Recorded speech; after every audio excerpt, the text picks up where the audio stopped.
Hi, Mrs. Fernandi here. We are going to start reading the book Chasing Vermeer by Blue Balliett and illustrated by Brett Hellquist. Before we start, though, I want to tell you a little bit about who Vermeer is and talk about one other thing about the book. So I'm going to share my screen with you and show you this PowerPoint I created to just show you a little bit about Johannes Vermeer. He was a Dutch Baroque painter. He lived in the 1600s, and his work is extremely famous.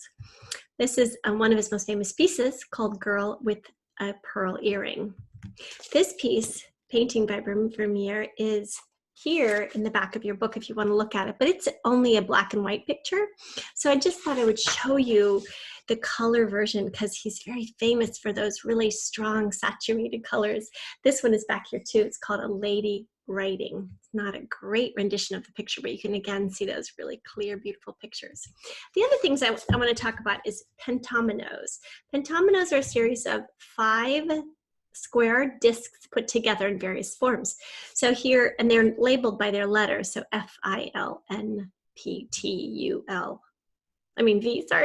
W, X, Y, and Z. And this book is full of really cool puzzles, and part of the puzzles come from Pentominoes. So I want to show you another. So this is Pentominoes that have now been put together. So they take those pieces and they create different kinds of squares and rectangles. And scientists and mathematicians use these all over the world to solve interesting dilemmas and questions and problems. So you're going to get to solve some of those in this book. The last slide I want to show you is the map. I love a book with a map. And so if you open your book to the first couple of pages, you'll see this map right here. And I just want to show you this book is set in Chicago, and this is the University of Chicago campus partly. So we can see that we have Fargo Hall is this big hall way over here on University Avenue. And then we have, where's number 2? Here's number 2, Delia Dell Hall. And number 3 is Gracie Hall. And 4 is King Hall. These are all university campus housing places. And then number 5 is the high school. Number 6 is the middle school. That's where our characters go to school. And number 7 right here is Poppyfield Hall. And then the post office is way back here, this flat sort of rectangular building. And then Mrs. Sharp's house, number 9, is up here in the front here on the corner of 59th Street. Now, the 2 main characters both live on Harper Avenue. This is Caller's house here, number 10, and we go down here, and number 11 is Petra's house. And then if we can, it doesn't quite fit on my screen, but down here is the Powell's used books. So that's a bit about the map, and you can always go back and refer to the map as we're reading along. So I'm going to stop sharing mine right now, but we'll come back to the map sometimes. Okay, so go ahead and turn to this page, which is the page after the map, and let's just read about Pentaminoes and its history. A set of Pentaminoes is a mathematical tool consisting of 12 pieces. Each piece is made up of 5 squares, that's where penta means 5, that share at least one side. Pentaminoes are used by mathematicians around the world to explore ideas about geometry and numbers. And the set looks like this. And pentaminoes are named after letters in the alphabet, although they don't all look exactly like their names. With a little practice, they can be used as puzzle pieces and put together into thousands of different rectangles of many sizes and shapes.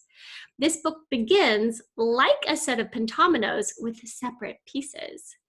Don't be fooled by ideas that seem at first to fit easily. Don't be fooled by ideas that don't seem to fit at all. Pentominoes, like people, can surprise you. I like how the whole book is sort of starting like a puzzle. So I want to read this next page about the artwork, a challenge to the reader. So we have a challenge to look forward to. If you look carefully at Brett Hellquist's chapter illustrations, you will find a hidden message. It is related to the Pentaminoes code in the book, but not presented in exactly the same form.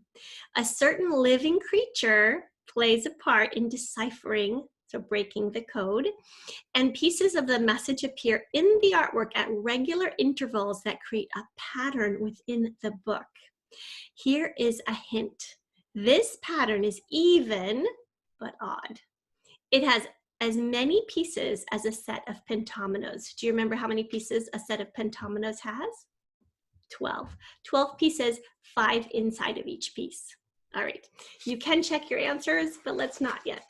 Okay, let's go ahead and begin. Chapter 1, which in my book is page 1. 3 deliveries. On a warm October night in Chicago, 3 deliveries were made in the same neighborhood. A plump tangerine moon had just risen over Lake Michigan. The doorbell had been rung at each place and an envelope left propped outside. Each front door was open onto an empty street. Each of the 3 people who lived in those homes lived alone, and each had a hard time falling asleep that night. The same letter went out to all 3. Dear friend, I would like your help in identifying a crime that is now centuries old. This crime has wronged one of the world's greatest painters. As those in positions of authority are not brave enough to correct this error, I have taken it upon myself to reveal the truth. I have chosen you because of your discriminating eye, your intelligence, and your ability to think outside of convention. If you wish to help me, you will be amply rewarded for any risks you take. You may not show this letter to anyone. 2 other people in the world have received this document tonight. Although you may never meet, the 3 of you will work together in ways none of us can predict. If you show this to the authorities, you will most certainly be placing your life in danger.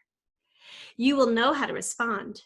I congratulate you on your pursuit of justice. Oh, super intriguing letter. The letter was not signed and it had no return address. The man had sat down to a late dinner. He liked to read when he ate, and he was on page 4 of a new novel. Book in hand, he answered the door. His spaghetti and meatballs were cold by the time he remembered them. He sat at the table for a long time, looking first at the letter and then out at the moon. Was this a joke? Who would go to the trouble of writing and sending such a letter? It was printed on expensive stationery, the kind you buy if you want to be impressive or pretentious. That means kind of like, I'm so important. Should he feel flattered? Suspicious? What did this person want from him? What kind of reward were they talking about? And who was it who knew him well enough to know he'd say yes? A woman tossed and turned in bed, her long hair trapping moonlight against the pillow. She was going over lists of names in her mind. The more she thought, the more agitated she became. She was not amused. Could this be a coincidence, or was it a clever warning? What exactly did this person know about her past? She finally got up. A cup of hot milk would calm her nerves. She moved carefully in the dark, using the watery rectangles of light that fell across the floor. She wasn't about to turn on the kitchen light. The names scrolled in tiny columns through her mind, each group belonging to a different chapter in her life.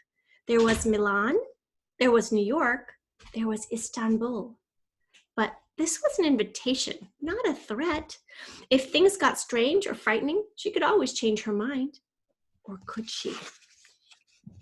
Another woman lay awake under the moon, listening to the wind and the occasional whine of a police siren. This was one of the weirdest coincidences ever. Was this letter insane or inspired? And was she just being gullible, thinking this person was really writing to her? Maybe hundreds of these letters had gone out.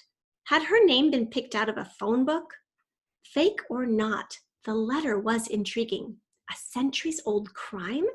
What could this person be planning? And what about the spooky part?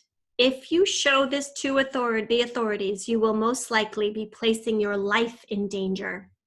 Maybe this was a maniac, or one of those serial killers. She pictured the police going through her apartment and finding the letter, standing over her body and saying, "Geez, She should have called us first thing. She could have been alive today. A lone cat yowled in the alley below her bedroom, and she jumped, her heart pounding. Sitting up in bed, she shut the window and locked it. How could she not say yes? This was a letter that could alter history. And here we have the three people it was delivered to. I bet you're looking at that too and wondering who is who. All right, let's stop right there for now.